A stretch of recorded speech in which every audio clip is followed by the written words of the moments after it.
السلام عليكم. أنا يمكن عملت حلقات كتير قبل كده عن اللي عندها طفل مراهق تعمل معاه إيه، عن الزوج اللي مش عارفة عمل إيه، والزوجة اللي عملت كذا، عن الشخص اللي اتأذى نعمل إيه، يتعامل إزاي مع الشخص المؤذي، عن النرجسي وعن. كمان بييجي لي أسئلة كتير عن الوسواس القهري، وده إن شاء الله هاعمل له حلقات، وعن الفصام، وعن الإدمان، ربنا يعافينا. النهارده بقى أنا جاية لكم بسحر. أقسم بالله العلي العظيم سحر، عن تجربة شخصية، مش هحلف على لسان حد. سحر. وربنا يا رب يعني يجعل الحلقة دي بالذات في ميزان حسناتي يا رب، ولو واحد بس استفاد منها فربنا يا رب يؤجرني بمثل فايدته. قبل ما تروح لدكتور نفساني أو معالج نفسي أو معالج للفصام والإدمان أو معالج لأي حاجة في حياتك، قبل ما تروح لأي حد وتخبط على بابه، أنا طالبة منك حاجة واحدة: علاج. أكيد. واكيد مش انا اللي باكده، اكيد من ربنا سبحانه وتعالى ورسول عليه افضل الصلاه والسلام: الصدقه. عشان كده بقول لكم الحلقه دي بالذات سحر، سحر سحر لكل مشاكلكم كلها بلا استثناء. وكلامي يعني هاكده، هحاول اكده باحاديث شريفه. لما الرسول عليه الصلاه والسلام يجي يقول عليه افضل الصلاه والسلام: ما نقص ماله من صدقه، وينفي الرسول الكريم صلى الله عليه وسلم ان مالك هينقص من الصدقه. يعني يا مروه احط تحت المخده اتصدق واحط تحت المخده 200 جنيه اصحى الاقيهم 400؟ لا، مش مقصود زياده المال هي الزياده النقديه للمال، ولكن مثلا انت قبل ما تصرف الفلوس دي، بدل ما الفلوس دي هتتصرف على مرض، على دكاتره، على اي حاجه، لا يا سيدي، هي هتتصرف على حاجه حلوه ليك، هتتصرف على لبس جديد، هتتصرف على فسحه حلوه، وكمان هيتبقى لك منها جزء شايله لبكره، او جزء شايله لاي حاجه. ده المقصود بالبركه. البركه ما بتنزلش على اي حاجه الا وبتزيدها، بتزيدها. مش يقصد، مش لازم تزود ال 200 ل 400، وده واضح، ممكن كمان على فكره تزيد لاضعاف مضاعفه، ال 200 دول يبقوا 2000 مش بس 400. ولكن انا بقول لك مش تصحى من النوم هتلاقيهم تحت المخده 400 بس، بدل ما كنت هتصحى من النوم وفي ابتلاء جاي لك بمرض هو اترفع بالصدقه دي. مرض معين مش عايز يخف ورحت لدكاتره كتير، تصدق، تصدق. من باب قول الرسول صلى الله عليه وسلم: داووا مرضاكم بالصدقه. تصدق. حلوا مشاكلكم كلها بالصدقه. من باب ان الصدقه تدفع 70 من مصارع السوء. تدفع 70 من مصارع السوء. مصارع السوء قد يكون مرض، قد يكون عمل انت عملت فيه واتأذيت فيه، قد يكون صديق سيء ليك بيأذيك وانت مش واخد بالك، وهو صاحبك وحبيبك وبيضحك في وشك وهو من وراك عمال يطعن فيك ويأذيك، فربنا سبحانه وتعالى بالصدقة دي بيدفع عنك الأذى ده وانت مش واخد بالك، وانت سايبك عايش في الدنيا مكمل.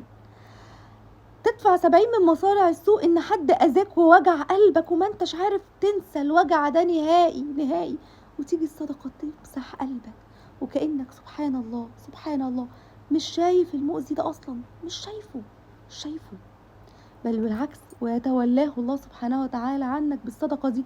يتولاه يعني عيش حياتك انت بقى وسيبهولي، سيبهولي انا ليه، انا واقف له بالمرصاد اللي ظلمك وبكاك ده بالصدقه. تدفع 70 من مصارع السوء. مصارع السوء دي ممكن تبقى مرض، مش رحت لكذا دكتور ومش عارف يخف، سبحان الله بالصدقه يخف. مصارع السوء دي ان حاجه انت عايزها مش عارف تاخدها، خدها بالصدقه. دعوه انت عمال تطلبها ومش عارف، وحاولت تكلم كذا حد بس ما هوش عارف يساعدك، بالصدقه. انت عندك مشكلة في حياتك، ادفعها بالصدقة. تدفع 70 من مصارع السوء. قلنا داووا مرضاكم بالصدقة. قلنا ان ربنا سبحانه وتعالى بيبارك لنا في الصدقة، بفلوس او في اي حاجة فبيزودها بالصدقة، ما نقص مال بالصدقة. وقلنا انها بتدفع 70 من مصارع السوء. طيب انا مش معايا فلوس اتصدق. الصدقة لها كذا حاجة، لان انا كنت مفكرة ان الصدقة فلوس بس على فكرة، بس الصدقة طلعت الكلمة الطيبة صدقة. كلمة طيبة صدقة، انك تقول لحد كلمة حلوة، وليكن الله ده ايه الجمال ده، الطقم ده عليك حلو قوي، ويبقى الطقم ده فيه بقعة هنا ولا فيه، بس انا قصدي نيتي اتصدق بالكلمة الطيبة. وانت ماشي فشفت قشرة موزة في الشارع فوطيت شلتها، انوي انها صدقه. تصدقوا بقى دي صدقه، تصدقوا ان دي صدقه. انك تميط الاذى عن الطريق صدقه، زي ما قلت لكم حجر هتشيلها صدقه. وانت ماشي شفت حد قاعد غلبان، رحت بس طبطبت عليه وسمعت مشكلته، انت مش معاك فلوس بس سمعت مشكلته وحاولت تهون عليه، صدقه. انك تنزل لجار او جاره ليك حد كبير ما حدش يسأل عليه وتنوي الصدقه انك تخفف عنه، صدقه. انك تساعدي حد بس تمسكي بايده وتعديه الطريق، صدقه. بتحاول ترفع حد لدبته. زمان طبعا كانت الدبه، دلوقتي لو حد شايف حد كبير معاه اكياس، جارتك ولا حاجه، ودي احنا لازم نعلمها لعيالنا في التربيه. شفتي جار عمه معاه اكياس يا حبيبتي تشيليها عنه لان ده كبير، وتصدقي بصحتك بده، صدقه. فكل حاجه في حياتنا صدقه. انت بتصحى من النوم مؤمر من الله سبحانه وتعالى تتصدق على كل سلامي من الناس عليه صدقه. يعني عظامنا دي كلها السلامي والعظام عليها صدقه، المفروض تتصدقوا عليها. طب مش معانا فلوس لا نملك مال نتصدق ازاي؟ قلت لكم الكلمه الطيبه، واي حاجه من الحاجات اللي قلتها دي صدقه. بس اللي عايزه اقوله لكم بقى، ان احنا ليه دايما بنحاول نتصدق بالحاجه اللي مقطعه اللي مش عارف ايه، ونقول لعيالنا طلعوا الحاجه القديمه عندكم. اه بس بعد اذنك لو هي مقطعه خيطيها قبل ما تطلعيها، اغسليها، ما تديهاش لحد بريحه العرق اللي فيها، اكويها. ويا سلام يا سلام لو كل ما نجيب حاجه جديده ننوي التصدق بحاجه حلوه عندي انا بحبها. اجمل الصدقات الصدقات اللي قريبه لقلبك، الحاجات اللي بتحبها تصدقوا بيها وتديها لحد. فما تديش لحد الحاجات القديمه. واجمل الصدقات بقى اطعام الطعام. يا جماعه، ودي عن تجربه شخصيه اقسم بالله العلي العظيم.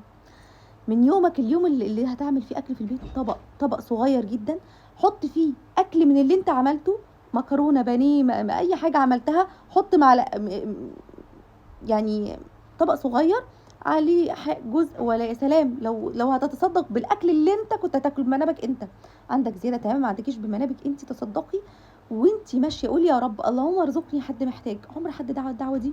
مش اي حد كده ماشي وخلاص اللهم ارزقني يا رب حد محتاج. وفعلا اقسم بالله العلي العظيم، اقسم بالله العلي العظيم، وانا بحلف بالله دي تجربه شخصيه، ان انا حد علمني صدقه اطعام الطعام وعملت كده.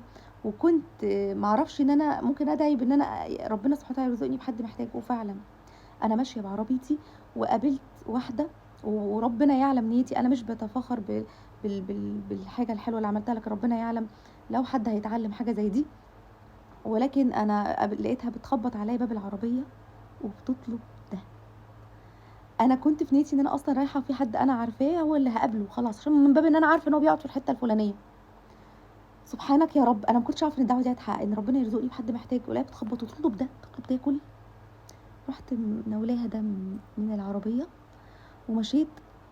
انا مش عايزه اقول لكم كنت فرحانه قد ايه ان ربنا هو اللي بعتها لي. حاجه تانية، ان في مره برضو انا كان حد اذاني جدا جدا جدا، فانا كنت ببكي كتير ولوحدي، كنت بنام معيطه كتير، كمان وجعني. ف...